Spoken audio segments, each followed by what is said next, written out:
No role plays, no conference calls, no BS. Chris and Lorenzo share 4 decades of combined experience to help you become a more effective leader. This is Hacking Your Leadership.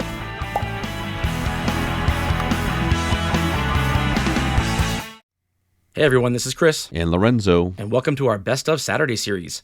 Now that we have hundreds of episodes, we get a lot of listeners asking us where to start. So we'll be selecting some of our most popular episodes to share each Saturday from our years of podcasting. We hope you enjoy it. So we did an episode over a year ago on comparing different leadership styles, and we kind of delved in deep about the differences between the two, and there was a few other styles that we kind of put in there as well, and talked about these differences and the positives and negatives of each one.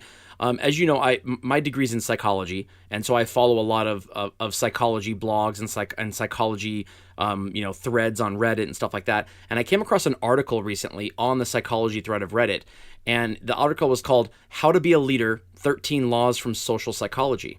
I thought, okay, that's interesting. I like leadership, and I'm into psychology, and let's figure out what this article has to say. And one of the things that it was talking about that I really gravitated towards is one of the suggestions was to err on the authoritarian side when starting off. And so we will link to the article in the podcast description, but I want to talk about this a little bit because I think a lot of leaders have a tendency to inherit a team or to start a team, and they want to go towards the democratic side. You know, they don't want to go towards the authoritarian side. They don't want to come in and have people go, well, who's this jerk who just got here and now thinks they know how to do everything, right? And so what I want to know is, I mean, you've read it as well. What were your thoughts on this? Because I think it flies in the face of what a lot of people think are the things you want to do when you inherit a team or you take over a team. But the article makes some really great points as to why one way works more than the other. Yeah, when I initially read it, the first thing was, my own personal bias where I was like, democratic, right? Like what are we doing here? Right. Because, my brain, and I think just collectively, we tend to go to the extreme. So when we think about the examples around an authoritative leader and come in with some, and be that way, you tend to think of what you just said, which is like I'm gonna establish my dominance, and I'm gonna tell people what to do, and they're gonna respect me, and Yep. and then It's leading by title. correct, right? Like, and then the Democratic side is like, let's all be friends, like I want to hang out, like I'll be best buddies, and the reality is that over time, it's the art and magic of balancing the two of them. And as I read it, and then as you were kind of talking about it here, I immediately thought about a conversation I was having literally about a week and a half ago with somebody who recently got promoted to have their own team. And, they've been in role for maybe a little over a month and a half now. And we talked right before they got there. We've talked a few times in between. And then we talked most recently about some of these things where there's the natural instinct that you have, especially as a new leader of a team, where you want to do everything and you feel like you have this overdeveloped sense of accountability where you must own everything and you must do it and you want to get your hands into all the work. And what we were talking about, I was reminding this individual that your behaviors and how you approach the work are also going to land the message of who you are as a leader. And so I share that because specifically, it's not about necessarily being the authoritative leader, but it is walking in and saying, you know what, hey, I'm happy to be here. Here's what I stand for. Here's who we are going to be and how and what we are going to stand for. And when those things are really clear values, and when those things have overlap with whatever your organization believes in or stands for, many people are like, well, that makes total sense. That's actually who we want to be. That's who this leader is. Cool, we get it. And that's actually authoritative in that sense because you're establishing not only who you are, but who we will be. And then by allowing some democratic conversation, you can start to have some dialogue about that. What does that mean to you? Do you feel that we're there yet? So anyway, that's kind of how I read the article, where I don't know necessarily that it's to err on the side of authoritative, but I do understand what they mean in that context, is that you do have to walk in with some very clear confidence that you are the leader and you are going to do some good work here. Right, I agree with that. I think one of the things that the author says is as to why you'd want to err on the authoritarian side is that you can always migrate from authoritarian to democratic much easier than the opposite. And so if you have a team that's highly competent, you take over a team and they know what they're doing, it's really easy to be a democratic leader when you take over a team that's highly competent and you can hit the ground running and they just pick up where the old leader left off and things are running smoothly. But if you start out in a very democratic fashion because you inherited a competent team, and then 6 months or a year down the road, there's turnover, people get promoted and move out, you tend to get a couple of people in there that are the wrong people or that aren't as competent, and you start having to transition away from that style of leadership into more authoritarian style, that can be met with like a, wait a minute, who does this person think they are? Mm-hmm. Whereas starting from the more authoritarian side and moving into the democratic side, even if it's done rather quickly, it means that you've already set the precedent with your team that you can be both, that you can throw down, so to speak, when it's time to throw down. And that way, if you have to summon it again, you can. It's much easier for leaders, I think, to call upon the authoritarian style if their team has seen them act that way or be that way. So it's a natural inclination to think, okay, this person knows how to play in this space. They know how to be an authoritarian leader. And then if it is surrounded by enough of the conversations on the employee experience and having democratic conversations about the way forward, how to move forward, how to implement strategy, that kind of thing, then the authoritarian style, when it comes out, isn't looked at as I'm trying to control this group. It's looked at as I want what's best for this group, and I know that my level of accountability is to the outcome. Regardless of how we all contribute, at the end of the day, the outcomes are going to fall on my shoulders if we win or lose. And if we win, we'll share it. But if it fails, I want to own that too. Yeah, and I think it's a great point. I in talking to a lot of employees that have aspirations for leadership, it's one of the things that I talk about is number one, how are you influencing currently without the authority? So what are you doing right now to influence your peers and the business without having the name tag? Of course. Right? And then we talk about, and then how are you challenging not only your peers, but other leaders and challenging up and challenging sideways? Because what you don't want to do is, to your point, like now that you have the job and the name tag, now all of a sudden you want to have real conversations. Now all of a sudden you want to have feedback. So I think of, in that dialogue of letting people know, say, okay, so if you were to become the leader of this team, what would be the first thing that you would want to address to help move the team forward and become more effective and more efficient? And they gave me an answer. And then I say, okay, great. So what's stopping you from doing that now? Right? Yeah. And if the answer is like, well, I don't have the name tag, well, then that's the issue, is that you're waiting for formal authority to go in there and have some probably difficult conversations. And the only way that you can do that is say, well, because now I'm the boss, so now you must listen to me.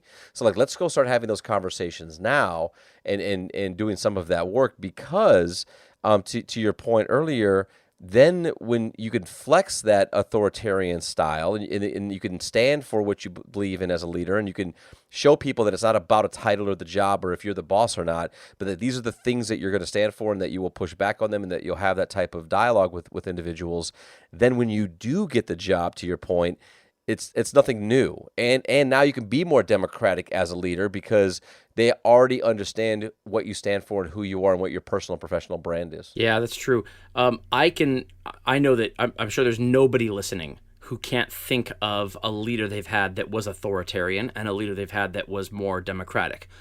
Maybe it was one person that evolved or changed, or maybe it was different people in your careers. I know I can think of several on both sides that were influential leaders in my life.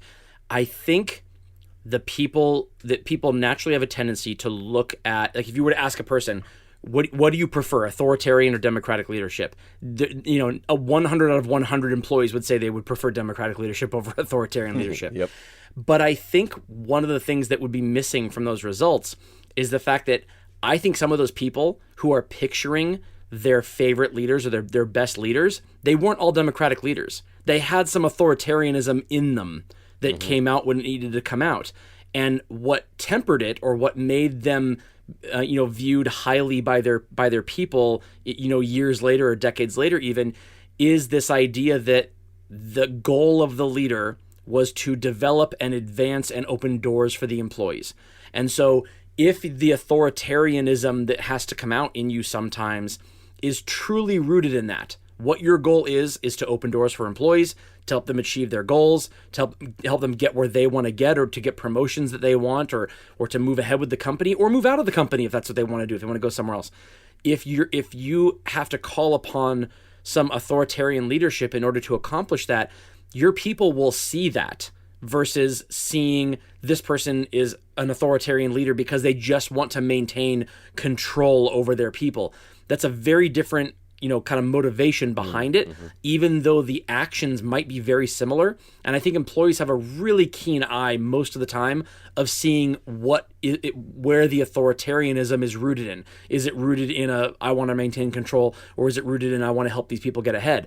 And so when people look back, and if you sit those hypothetical 100 people who they would all say they would prefer a democratic leader, I think they're assuming that an authoritarian leader, they're making a synonym of that with I want to maintain control over my people. And so I think with the solution here is if you're a leader, it's about kind of decouple this idea that authoritarian leadership means command and control. It doesn't necessarily mean that. You can be a leader who has the goal of helping your people advance, helping your people achieve goals, get financial results. You can do that and call upon authoritarianism. It doesn't make you a command and control leader. Yeah, correct. Because I think early, it depends as well, where people are in their career and where they are in their leadership. Because I think about what I appreciated about authoritarian leadership was especially earlier on in my leadership career.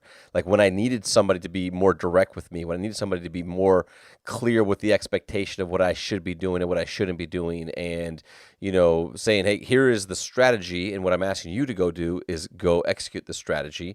And it wasn't so much a collaborative or democratic standpoint. It was this is what you got to go out there and do. And then as I got better at it, and as I got really good at becoming a really good follower and somebody who trusted, again, that's a big piece here.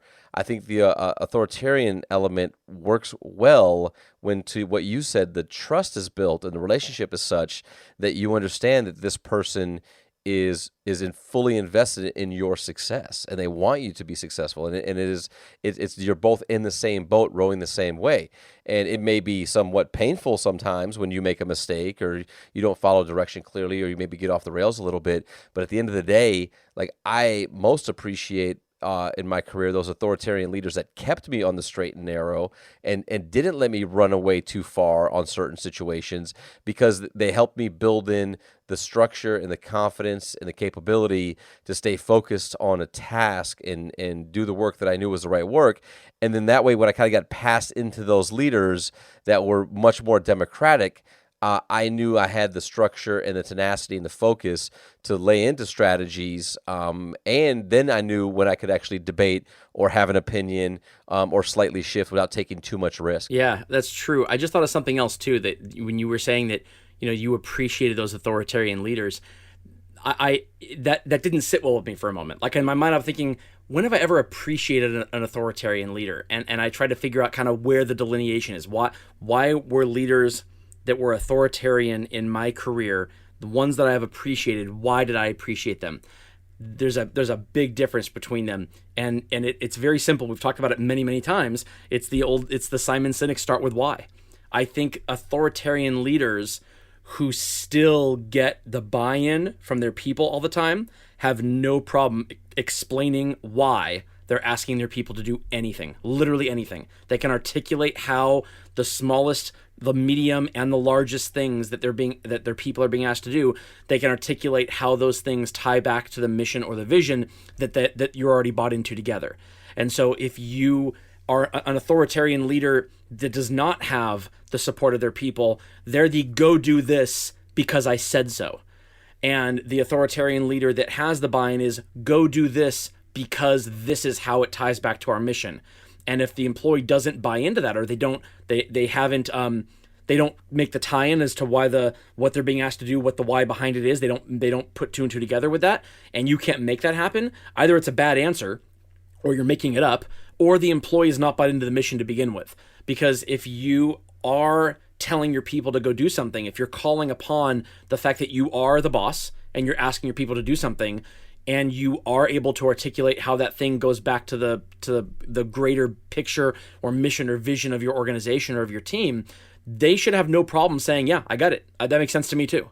And if they're not, then one of those things is missing. Either you're not explaining it well, or they're not bought in, or it's possible, and I've been victim of this myself, you don't get it yourself and you're making it up because you're trying to get their buy-in.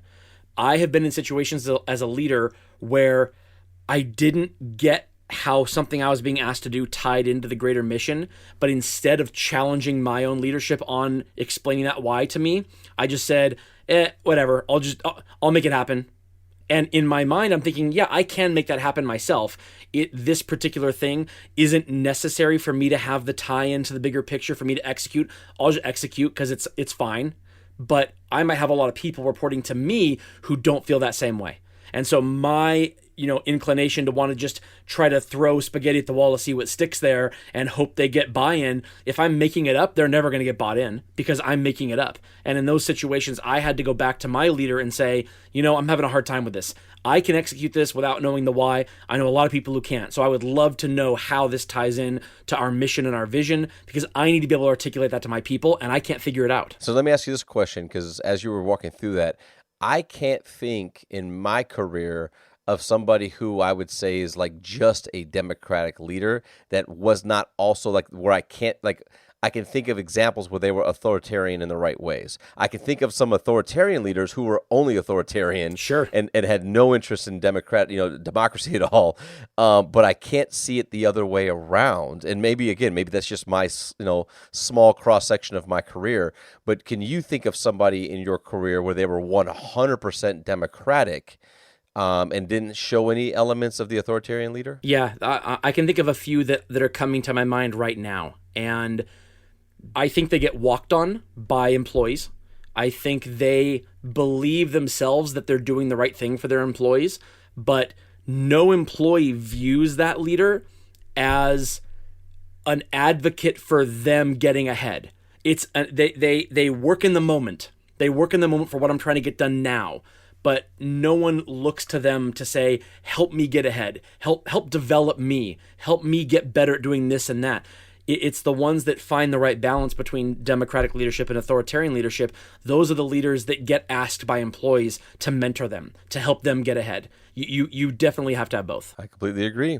And with that, it brings us to this episode's 1 Minute Hack. The 1 Minute Hack. All right, for this episode's 1 Minute Hack, I want to give you 4 questions to ask yourself. 2 of them would lead you to believe that you are too authoritarian. 2 of them would lead you to believe that you are a little too on the democratic side. And we'll start with the authoritarian. So write these down if you want to, but ask yourself, do you make decisions on strategy and implementation independently and with little or no input from your employees? If you answer yes to that, then you are likely too authoritarian. The other one I'll say to ask yourself is, when employees ask you why they're being asked to do something, do you often find yourself thinking to yourself, because I said so, even if you don't necessarily say it outright to them? If that's the case with you, then you might be too authoritarian as well. And on the democratic side, if you don't have employees proactively approaching you, asking you to mentor them and help them achieve their goals, you might be a little too on the democratic side. And this does not count if the employees have been assigned to you for their development. This is where employees reach out to you on their own because they think you can help them achieve their goals. The other one is, do employees ask you to help them solve large, complex problems or just small, in-the-moment ones that only you can solve because of your title? If they're asking you to solve the large, complex ones, that's fantastic. If the only time you get approached from employees is to help them solve problems that only you can solve because of your title, then you are probably erring too far on the democratic side. If you keep these questions in mind and you ask yourself these things and you really think about them as you're interacting with your employees, you will more likely find the right balance between the two instead of going more heavily towards one side. Yeah, I think it's a great 1 minute hack, and I think it's always important to take time to reflect on, if you're looking to maybe see where you're at with something or look to improve something, kind of, baseline. Where am I at today? How would I answer these questions today? And sometimes even if you've got some good trusted relationships with people that you work with quite often, answering these questions for yourself is a good way to do it, but also asking them to answer them for you. And like when they think about you, how do they feel about these things? Because that could also be a great way to really understand how are you showing up, for your team beyond how you feel that you're showing up for your team, to then be able to make sure that you've got some good, proper balance. Right. And keep in mind, too, this isn't I've won this or I've lost this. This is a constant here. This balance is a constantly changing and finessing thing. This isn't something where you find the middle of your lane and you go forward. As your team members change, as your people changes, as culture changes in your organization, you might have to err towards one side or the other more. So don't get in the habit of thinking that, I found my right balance and this is it. You need to be constantly asking yourself this, because your employees are going to change, the culture changes. You need to be able to kind of keep pace with them. Absolutely. And with that, it brings us to the end of this episode